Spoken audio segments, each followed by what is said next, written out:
Tumbuh hanya dengan satu kaki tidak membuat Niki Clarencia Pratiwi patah semangat. Ya, dengan bantuan kaki palsu, Niki membuktikan bahwa disabilitas mampu meraih harapan dan bermanfaat bagi masyarakat. Pengalamannya bertemu dengan rekan-rekan penyandang disabilitas yang membutuhkan bantuan menggugah Niki Clarencia Pratiwi mendirikan tenun.id, sebuah wadah usaha yang mempekerjakan kaum marginal dan disabilitas.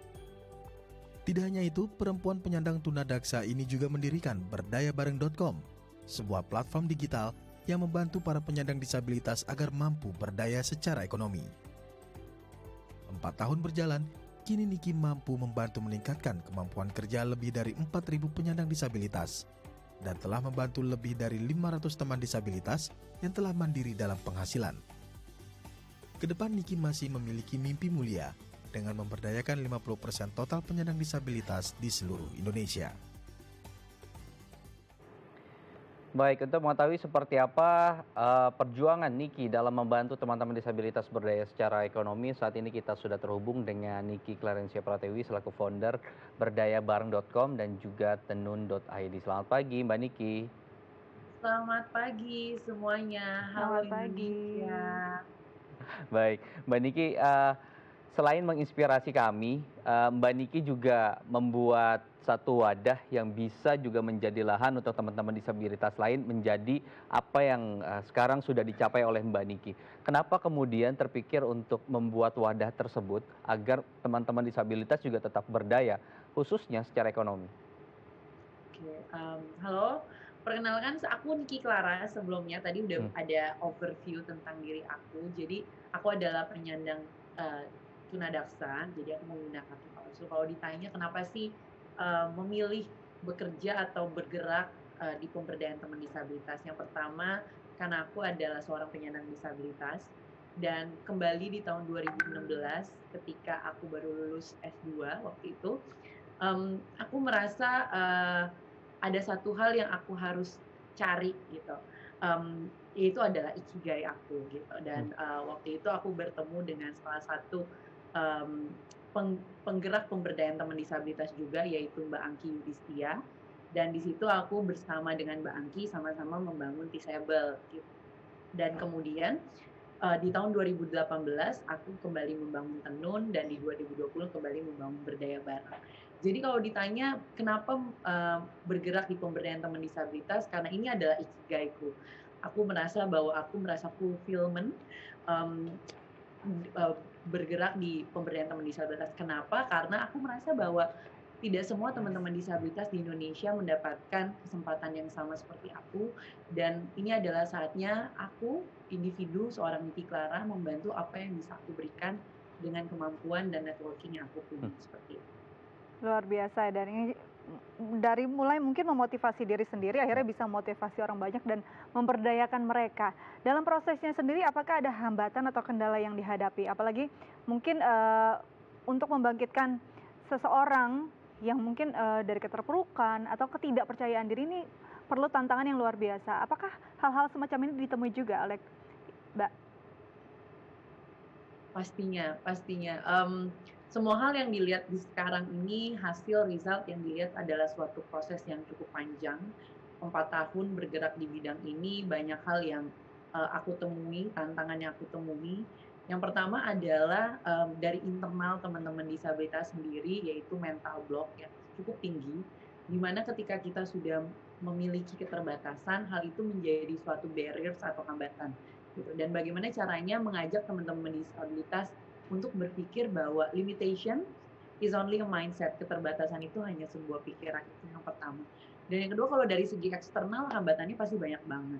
Ada stigma, ada persepsi yang sebenarnya telah melekat di masyarakat Indonesia sudah cukup lama, bahwa disabilitas itu adalah suatu hal yang tidak mampu, ketidakmampuan yang memang akhirnya harus dikasihani, harus dipikirnya adalah sebagai objek objek yang dikasihani. Hal itu yang membutuhkan suatu proses secara bersama-sama untuk menginfiltrasi, merubah bahwa pemahaman disabilitas itu harus bisa dipahami menjadi sebuah kemampuan yang mandiri dan akhirnya tercipta lingkungan inklusif seperti itu. Baik, tadi mental block dan juga tadi dari lingkungan ketika kita jarang berinteraksi dengan teman-teman disabilitas itu pasti akan berbeda juga begitu ya Pasti. nanti perlakuannya. Tapi ketika kita sering berinteraksi, kita akan tahu seperti apa perlakuan terhadap teman-teman disabilitas. Kemudian Mbak Niki, kita tahu pemerintah juga sangat sangat memperhatikan teman-teman disabilitas dengan mengangkat statusnya salah satunya disabilitas seperti itu. Nah, apakah selama 1 tahun ini kemudian sudah ada perubahan yang signifikan dari sisi misalnya bagaimana penerimaan kerja teman-teman difabel, kuotanya kan sebetulnya sudah diatur dari undang-undang gitu, dan juga pelatihan-pelatihan lainnya. Apakah itu sudah sangat dirasakan oleh teman-teman saat ini, Mbak Niki? Pasti sih, kalau dilihat dari saat saya pertama kali sudah banyak kemajuan yang cukup signifikan baik dari, private ataupun dari government itu sendiri gitu karena dan juga masyarakat Indonesia, saya masih ingat di tahun 2016 untuk memperkenalkan Indonesia yang lebih inklusif khususnya di bidang pekerjaan itu cukup sulit gitu momentum pertama yang menurut saya besar adalah ketika adanya Asian Para Games di tahun 2018. Di situ masyarakat Indonesia dibuka matanya, diperlihatkan bahwa ternyata banyak teman-teman disabilitas yang mampu berprestasi khususnya di bidang olahraga di Asian Para Games. Apalagi baliho-baliho gitu kan ya di bawah Sudirman ada seorang atlet yang menggunakan kursi roda itu mengangkat Beban, barbel. beban, benar-benar mengangkat beban. Jadi di situ masyarakat Indonesia juga terbuka. Dan dengan adanya Undang-Undang 8 tahun 2016 dan juga kemudian sekarang hampir ada 7 perpres yang kemudian sudah dikeluarkan selama dari tahun 2019 sampai tahun 2020 ini membuka kembali kesempatan-kesempatan aksesibilitas bagi teman-teman disabilitas. Bukan hanya di bidang pekerjaan, di bidang pendidikan, di bidang hukum, di bidang kesehatan, kemudian di bidang aksesibilitas informasi, dan banyak-banyak bidang-bidang lainnya, 7 pilar yang sebenarnya diatur dalam Undang-Undang 8 2016, itu sekarang sudah mulai mengajak private dan juga public sector, government juga untuk kembali memberikan kesempatan dan aksesibilitas bagi teman-teman disabilitas. Jadi banyak banget hal yang terasa. Namun memang butuh sinergi yang terus berkelanjutan, yang sustainable, supaya bukan hanya berada di Pulau Jawa saja, tetapi juga di seluruh Indonesia. Seperti itu. Oke, ini memang diharapkan bisa merambah ke semua wilayah gitu ya.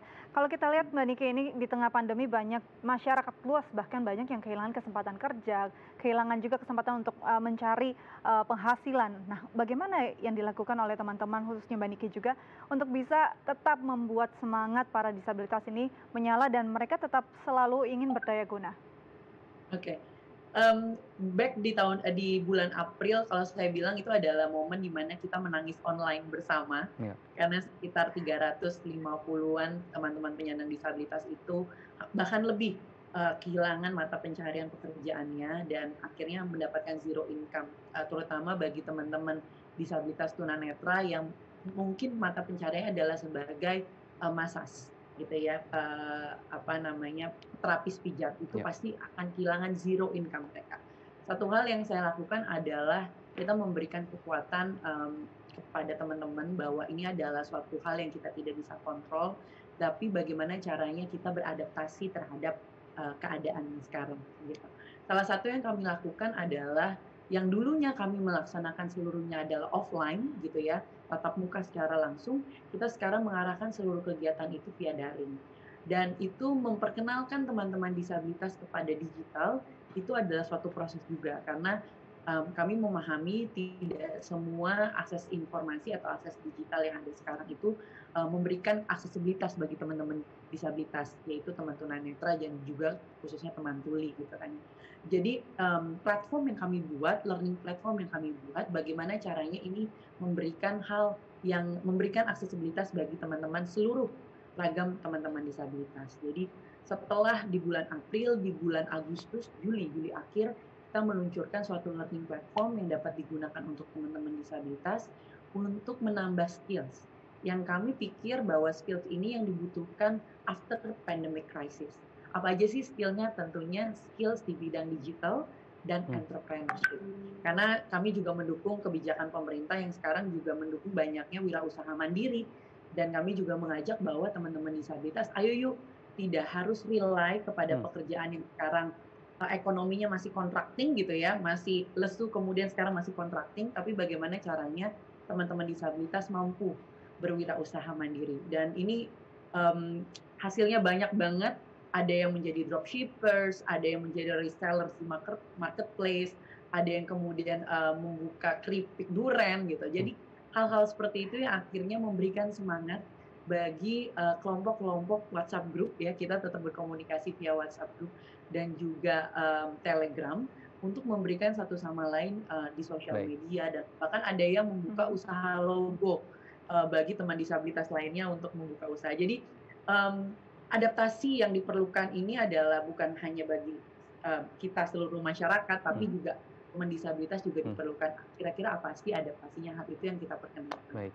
Jadi semakin berkembang ya akhirnya. Adaptasi dan akhirnya bisa mandiri. Terima kasih banyak Mbak Niki telah berbagi cerita dan juga inspirasi di Halo Indonesia. Tetap jaga kesehatan dan selamat kembali beraktivitas. Terima kasih. Baik pemirsa, usai jeda kita akan menghadirkan informasi menarik lainnya. Karena itu jangan kemana-mana, tetap bersama kami di Halo Indonesia.